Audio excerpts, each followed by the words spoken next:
I hold deep affection for every aspect of my spouse, but an unexpected moment in the car once shattered the illusion. It happened swiftly and absurdly, causing me to question if it was all in my mind for a brief instant. I was sitting in the passenger seat, adjusting the air conditioner, while Madison was leisurely scrolling through her phone. Then, spontaneously, her thumb slipped nothing dramatic, just a minor, thoughtless error. This small action exposed a message, a single one, from a name unfamiliar to me, Ethan, obsessing over last night. The words were clear and direct, lying between us like an open sore. I didn't immediately respond. My mind raced through every Ethan I could recall: coworker, client, acquaintance of an acquaintance. No, no Ethan. Certainly not someone who had shared a last night with my wife. My heart began to race. I glanced at her. She was still looking at her phone, but now typing frantically. I didn't need to decipher the message to understand it wasn't an appropriate response from a married woman to another man. An instinct took over me that I wasn't aware of until my hand swiftly grabbed the phone out of her grasp. Madison jerked, as if I had splashed ice water on her. Her gaze snapped to me, eyes wide and lips slightly parted. For a brief moment, I saw fear flash across her face, then it vanished, replaced by annoyance. "What's wrong with you, Adam? Give me my phone." She tried to reach for it, but I snatched it away. My heart was racing, thumping against my rib cage. I knew the truth, but I still wanted to hear her admit it. "Who is Ethan?" I asked again, maintaining a steady voice. Madison sighed, rolling her eyes as if I had accused her of something trivial. "For God's sake, Adam, he's just a friend." "Friend, why must you be overly dramatic?" Friend thinking, I can't get last night out of my mind.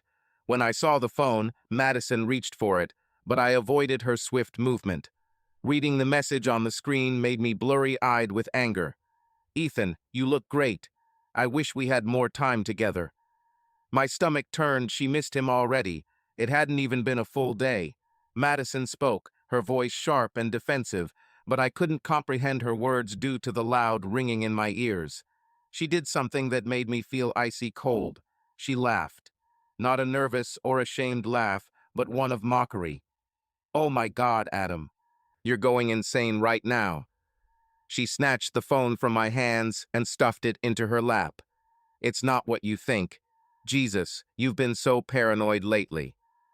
The term she opted for, not apologies, not clarifications, not promises of repair. I found myself staring at her, barely perceiving the person before me. At that instant, it wasn't about Ethan or the texts. It was about her gaze. A gaze that made me feel like the culprit, the fool for uncovering her. And without breaking our gaze, she moved to shift the gear and accelerated the car. "We're heading home," she declared, her voice terse, decisive. "I won't discuss this with you now." In that instant, the dialogue ceased, or so she believed. However, I wasn't through yet. Far from it. The drive home was oppressive. The car's atmosphere seemed dense, weighty, as if I were suffocating in it. Madison kept her eyes on the road, her knuckles white as she held the steering wheel a touch too firmly. Her jaw set rigidly, a sign of victory in an argument, as she saw this as nothing more than a dispute to her. Indeed, that's what this was for her, an argument. This wasn't a confession or an apology, merely another petty squabble she intended to push through until I surrendered. But this time, I wouldn't give in. I glared at her, waiting for some sign of remorse or regret, anything to indicate guilt or even a half-hearted lie. Yet she remained silent, flicking on the radio as if this were an ordinary evening. The audacity of it ignited me. "Pull over." She disregarded me. "Madison." Her tone was steady, unduly calm from my turmoil. I repeated my demand to pull over. She sighed dramatically, shaking her head. "Why? So you can keep acting absurd?" I insisted again. With a sigh and a shake of her head, she parked in the closest lot, a dismal gas station with malfunctioning lights and a broken ice machine. The instant the car came to a halt, I was already freeing myself from my seatbelt, facing her squarely. She scoffed dismissively, running her hand through her hair. "I did tell you the truth. He's just a friend," she asserted. "Balderdash." I leaned in intensely, my heart racing. Don't I appear to be an imbecile in your eyes? She smirked derisively, shaking her head. You're acting like one. My jaw tightened in anger. Show me the messages then. But at that very moment, I knew. Not that I hadn't suspected it before, but there was something so damning about the casual, unflinching way she refused. She wasn't even trying to deceive me anymore. Something within me shattered. Are you utterly serious? I sneered, letting out a disdainful chuckle. You're not even going to attempt to pretend. You're just going to sit there and look me in the eye and lie to me? She wasn't lying. She rolled her eyes, crossing her arms over her chest like a stubborn teenager caught misbehaving. You're making a mountain out of a molehill. Making what into a mountain? I questioned, raising my hands. Are you conversing with another man secretly, already yearning for him, constantly reminiscing about last night? Your reaction gave you away slightly, but you masked it with a sigh. Adam, for goodness sake, are you having an affair with him? This question took her aback. For the first time since this began, her facial expression changed. A fleeting hint of doubt, guilt, perhaps even dread. It was visible. She swallowed, looking away, nervously tapping her fingers on her leg. We remained in silence, the tension growing thicker between us. Eventually, she murmured, "This isn't the right time or place for this conversation." I exhaled sharply, shaking my head. "You're incredible," I retorted. "I haven't slept with him," she said, her voice now softer, as if trying to reassure not only me but also herself. "It's not like that." I regarded her intently. "Do you expect me to believe that?" she asked, lifting her chin defiantly. "Yes, and that was it," I replied, revealing her true nature to me in that moment, no longer the woman I thought I knew, but someone else entirely, not my wife. Not my friend, merely a stranger in the driver's seat, deceiving me, counting on me to believe her as usual. I exited the vehicle after opening the door. "Where are you headed?" "Home," I replied.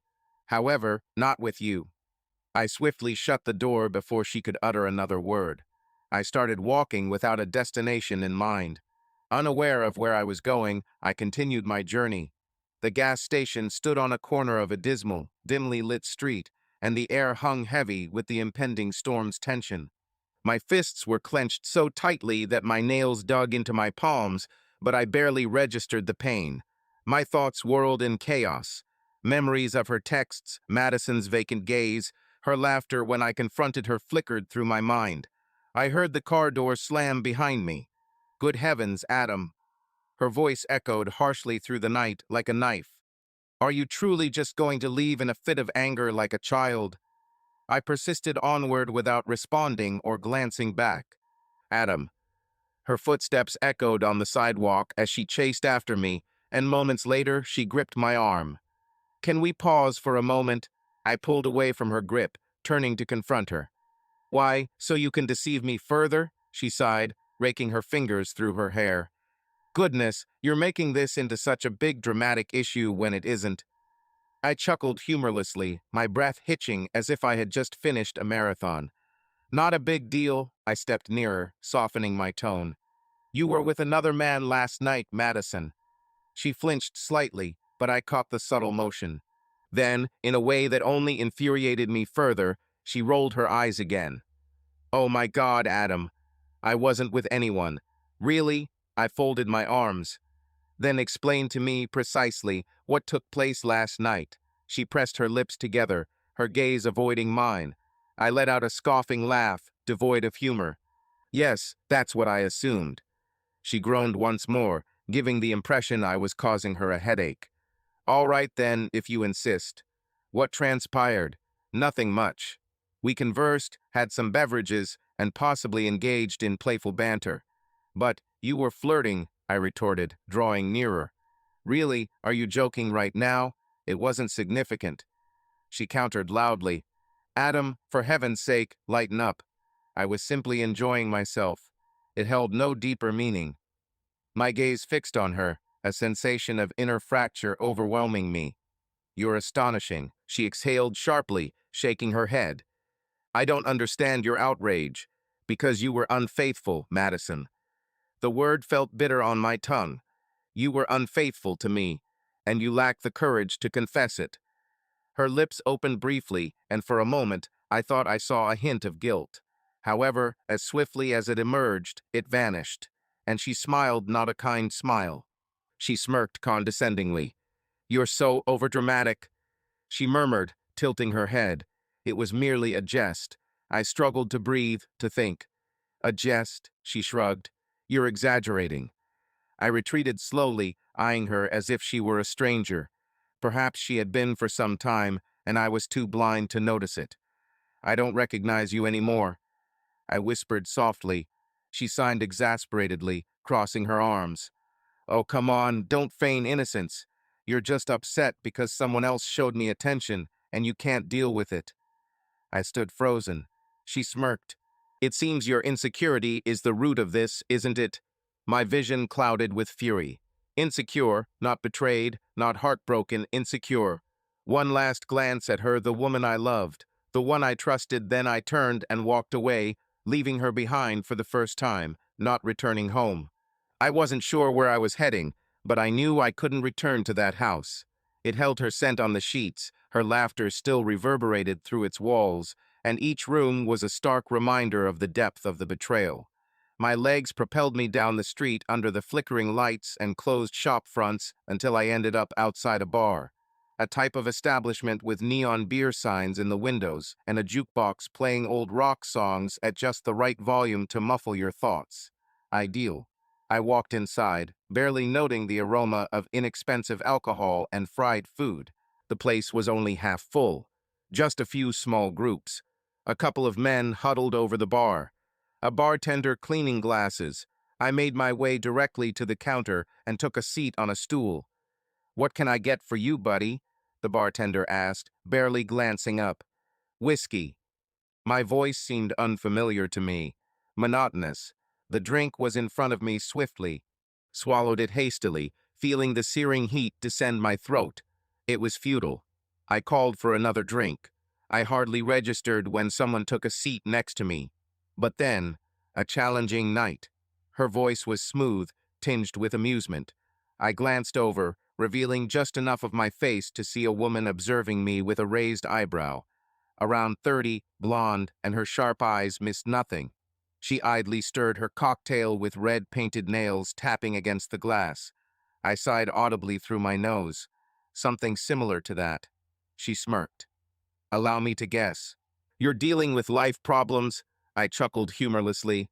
"Well, yes." She tilted her head, eyes glinting. She guessed. This surprised me. I faced her fully, scrutinizing her visage. "So how did you know that?" She nonchalantly shrugged, sipping her drink. "Consider it a skill." I shook my head, bitterly laughing. Yes, she had read me right. The words slipped out more effortlessly this time, as if speaking them aloud made it more tangible, more lasting.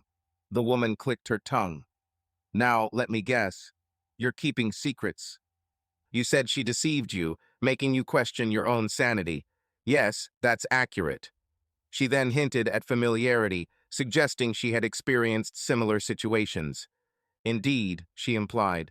Leaning closer and lowering her voice, she inquired, "Are you still in love with her?" This caused my stomach to knot. "I'm unsure." Her next question left me momentarily speechless. "Why haven't you left?" This puzzled me not because I lacked an answer, but because I possessed one that I disliked profoundly. I rubbed the back of my neck, grappling with this perplexing conundrum. Why do people behave this way? If you're discontent, if you desire another, why not simply depart? The woman smiled, but it didn't touch her eyes. People like that? She subtly leaned in, her voice softening to a near whisper. They don't want to leave. They merely wish to test their boundaries. A shiver ran down my back as I realized she was speaking the truth. Madison showed no remorse, no embarrassment, and hadn't bothered to conceal the fact. She had already made up her mind that I wouldn't depart. The understanding sank into me, heavy and oppressive. And that's when I knew. I had to disprove her. I can't recall leaving the bar. One moment, I was seated there, her words piercing me like a knife. The next, I was back outside, the frosty air on my face as I retrieved my phone. My hands were steady now. My thoughts were clear. If Madison believed I would just give in to this, she was sorely mistaken. Scrolling through my contacts, I selected a name that hadn't been dialed in months. It barely rang twice before he picked up. Adam, he said groggily, confused. It's almost midnight. I need you to let me stay at your place. I responded without preamble or explanation. After a moment of silence, he said, "What happened?" Pause. She cheated. More silence. Then, in a low and angry tone, "Are you joking?" I exhaled. "I wish. Get here as soon as possible." I ended the call and began to walk. Josh lived about 15 minutes away, and I welcomed the distance for the chance to collect myself. However, with each step, my anger resurfaced. As the initial shock subsided, memories returned. The way she had distanced herself from me over the past few months, the sudden excuses, the odd, quiet moments when she'd gaze at her phone and smile at messages I never received. I should have noticed sooner, but I hadn't because I trusted her. Currently, she was likely at home, casually sipping wine on her couch, unfazed, not bothering to message him about our spat. The mocking smile and derisive chuckle she flashed me still rankled. She'd made me feel like a fool for uncovering her deceit. I gritted my teeth, recalling the incident. Reaching Josh's place, he was waiting at the door, arms crossed, impatient. "Spill it all," he said. I did just that, recounting the messages, her smug laughter, her acting as if I were mad. Josh listened intently, his jaw gradually tightening. When I finished, he exhaled sharply. "That's preposterous." I agreed. "Indeed." She didn't bother denying it. "Yes, she did, but weakly." Josh shook his head. "All right, so what's the strategy?" And that was the crux of the matter, wasn't it? I had to end things with her. No longer a question, merely a necessity. Yet departing felt inadequate, like giving her an easy pass. She believed she could embarrass me without repercussions. I desired her to experience the same emotions I was going through. I remained composed, pondering, "Don't you have a tech-savvy friend?" Josh showed a frown. "Yes." "Why?" I fixed him with a steady gaze. "I want all the details." Josh's eyes expanded. Then, gradually, his lips formed a smile. "Ah," he said, nodding. "That is a clever plan indeed." Josh's acquaintance, Mark, was precisely the kind of person you wanted when seeking information about someone. Quiet, unassuming, yet potentially menacing with technology. The sort of individual who could discover what you had for breakfast 3 years ago if he so desired. We convened at a diner the following morning. I hadn't rested, but I didn't feel fatigued. I felt alert, adrenaline still pulsating beneath my skin, keeping me sharp. Mark took his seat opposite me and Josh. He placed his coffee as if it were simply another casual Saturday morning. Without delay, Josh posed the question, "Can you access Madison's private data?" Mark arched an eyebrow in response. "To obtain information. Device, computer, email, social media, communication, desire for complete information." Mark paused, sipping coffee. "Access to these matters? Affirmative." Madison never concealed her passwords from me, not out of trust, but apathy towards my inquiries. Comfort had blinded her. Mark smirked. "Easy peasy." Sliding the laptop over, he instructed, "Start here." In under 20 minutes, Mark accessed her accounts. The revelation sent a knot into my stomach, as it wasn't merely verifying infidelity, but uncovering the extent of it. Scrolling through messages first, my heart pounded until I spotted the name. Ethan. Impatiently awaiting our reunion. When will he be gone? Madison. Next weekend. I'll claim a work retreat. We'll have the place to ourselves. Stunned, I stood motionless. Josh swore softly. "She's inviting him to our home," I ground my teeth. "Our residence." Mark continued scrolling. Ethan wasn't the only one in question. Another man, named Ryan, and then another, Chris, arrived with identical flirtatious, intimate messages. Different names, same scheme. For months, possibly years, she had been engaging in this behavior. I slouched in the booth, staring at the screen. Jesus Christ. Josh clutched his coffee mug tightly, as if it might break. She's a serial adulteress. I chuckled bitterly, and here I was, concerned about one man. Mark cast a glance my way. Shall we continue? I sighed, my thoughts racing. No, I said eventually. I've seen enough. Josh shook his head, enraged. So, what do we do now? Divorce, I replied. I looked at him, then at Mark, then back at the messages, and then I smiled. First, I said, I'm going to divorce her, but afterwards. What? I'm going to wreck her life. The plan formed quickly. I didn't just want to leave her. I wanted to dismantle the world she constructed while she was humiliating me. Mark was more than willing to assist. He gathered everything: texts, emails, call logs, even deleted messages. Each deceit, each rendezvous, every alibi I had: timestamps, snapshots, geolocations. She believed herself to be cunning, careful. However, she was neither. The best part? She didn't realize she had already forfeited. That night, I returned home. Madison lounged on the couch, legs folded, nursing a glass of wine as if nothing transpired. Upon entering, she barely glanced up from her phone. "Ah, so you decided to end your pout," she remarked, smirking. I almost chuckled. She still believed she held the advantage. I deposited my keys on the counter and sat opposite her, relaxing nonchalantly. She arched an eyebrow. "What?" I grinned. "Are you available next weekend?" This stumped her. "What?" I was considering a vacation.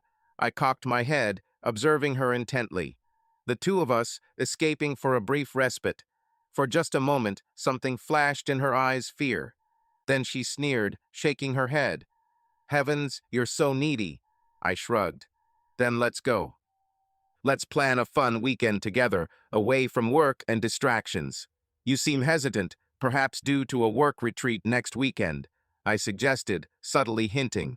Upon seeing my phone, she stiffened, her gaze fixed on the screen, slightly parted lips. "Continue," I prompted. "Share details about your work retreat." Her breath caught subtly, but I noticed. Then, trying to maintain composure, she chuckled nervously. "Oh my goodness, Adam, are you monitoring me now?" I maintained my smile, not answering her question directly. Instead, I continued. "Spying? No. Trapping you in a lie? Absolutely." She rolled her eyes, but a new tightness appeared on her face. "This is so immature." I hummed, scrolling through the phone again. "Which details are you referring to? My knowledge about Ethan or both Ryan and Chris?" There was a heavy silence filled with tension. I carefully observed her, noticing her tight grip on the wine glass and clenched jaw. Then, unexpectedly, she hurled the glass against the wall, leaving a trail of red down the paint as if it were blood. "I can't believe you invaded my privacy," she yelled, standing up. I remained seated, composed. "I can't believe you're so deceitful and duplicitous." Her face twisted in rage. "You had no claim to that information." I stood up, interrupting her. "No claim. No claim to discovering my wife was unfaithful with several men." I let out a sarcastic laugh. "Are you even listening to yourself?" she sneered, folding her arms. "You're being so melodramatic." I shook my head, laughing again. "Go ahead, continue believing that." I moved nearer, softening my tone. "Because I want you to feel secure, Madison. It's important. You should believe you remain in control, but I want you to understand that when this situation unravels, I will relish seeing your realization of loss." For the first instance during our entire relationship, Madison looked frightened, speechless. No smart remark, no dismissive smirk, no falsehood for my consumption. Instead, only dread reflected in her eyes. I reveled in the moment of silence, observing her grapple with the truth, watching her bear the burden of what was about to transpire. Eventually, she sneered, defensively crossing her arms. "So what? You found messages. No big deal." I smiled. "Trust me, you underestimate greatly. I didn't merely discover messages." I continued calmly. I uncovered everything. Her nostrils flared. "You're bluffing," she retorted. I pulled out my phone, swiped the screen, and allowed the evidence to unfold. One of many recordings featuring Ethan's strong voice. "Wow, last night was fantastic." If I have to listen about your husband just one more time. A softer but recognizable tone belongs to Madison. Shut up. He has no clue. I paused it. She froze in place. I tilted my head slightly. Continue insisting that I'm bluffing. Her mouth opened, yet she remained silent. I stepped cautiously forward. Let me clarify something, Madison. I am well aware of every man you've been having affairs with. I know how long it's been going on, the fake work trips, the sudden increases in overtime, and the alleged girls' nights that never truly occurred. Another file appeared on the screen, a neatly arranged spreadsheet.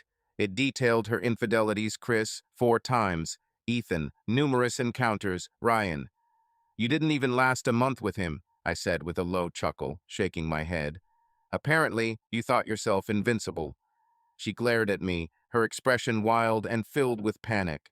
You're insane. No, Madison, I replied softly, moving nearer still. I've had enough of being your fool. Her breaths were irregular now, her hands shaking slightly by her sides. Yet, there was still a hint of defiance in her eyes, as if she believed she could escape this predicament. All right, she said suddenly, her voice feigning steadiness. You've won. I made a mistake. But we can rectify this. I chuckled, genuinely amused. Fix this. She moved closer to me now, altering her stance. The anger had dissipated, replaced by something strategic.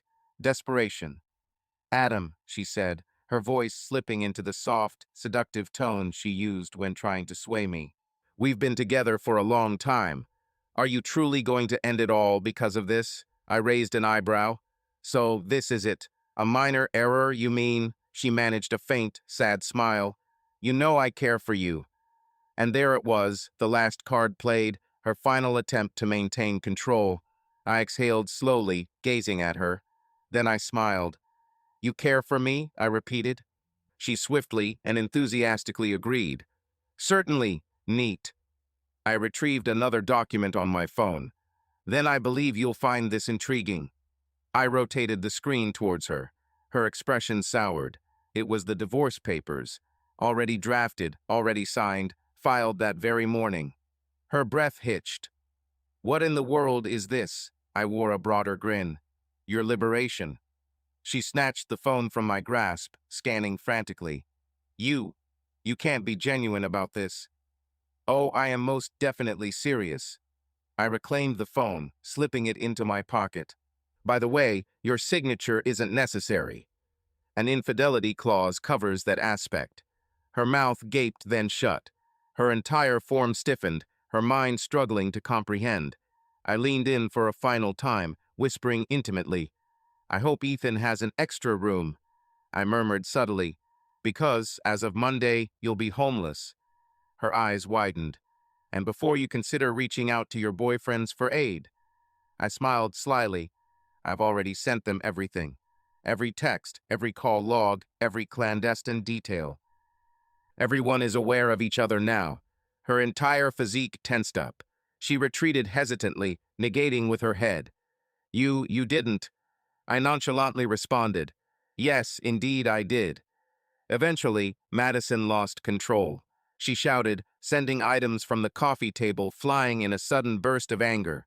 Glass shattered, documents scattered, wine soaked the floor. However, I had already departed, as I had won.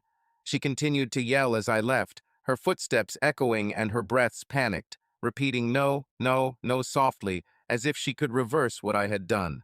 She couldn't. This was a stalemate.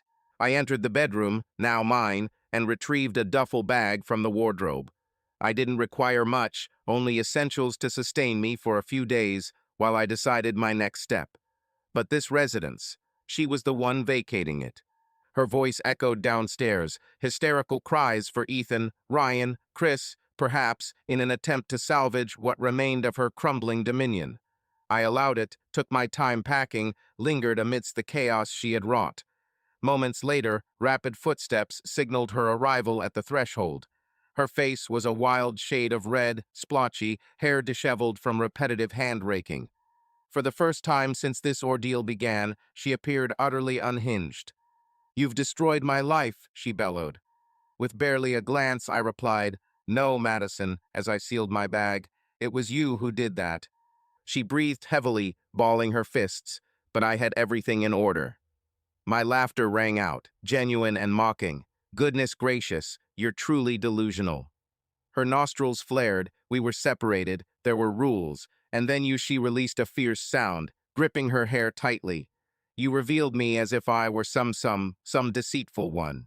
I completed tasks for another woman, a cheat, a pitiful imitation of a spouse. I moved closer, whispering, "That's precisely what you are." Her body quivered with fury. "You're just resentful. You couldn't fulfill me, so you had to seek satisfaction elsewhere." I sneered. "Is that your excuse for sleeping at night?" She smirked back, still gasping for breath. "I don't need an excuse. I can find another man tomorrow. Someone superior." I leaned in, grinning. "Then why are you still here?" Her smirk faded. I maintained the silence, observing as the realization dawned. She had no one left. The men she believed adored her, now absent. The marriage she thought she commanded, over. The house she assumed was hers, no longer belonging to her. In a single night, her world crumbled, and she knew it. Her lower lip quivered, her fists balling at her sides. She seemed about to say something hurtful, but I merely smiled again. I declared her pitiful and decided to waste no more time on her. I grabbed my bag and exited, leaving her behind. The chilly breeze slapped my face the moment I stepped outdoors. It felt unique, cleaner, lighter, as if 1,000 pounds had been removed from my shoulders, because they had. I strode towards my car, hurled my bag into the back seat, and took my place behind the wheel. I anticipated feeling something: rage, regret, perhaps even sorrow, but all I experienced was tranquility. I presume she remained inside, still attempting to fathom how her entire world had collapsed in under 24 hours. A smirk played on my lips. I had warned her. She had scoffed at me, treated me as worthless, assumed I was too feeble and pathetic to retaliate. Now she stood alone, no partners, no protection, no backup strategy. My car ignited and my phone vibrated, yet I didn't need to check the screen.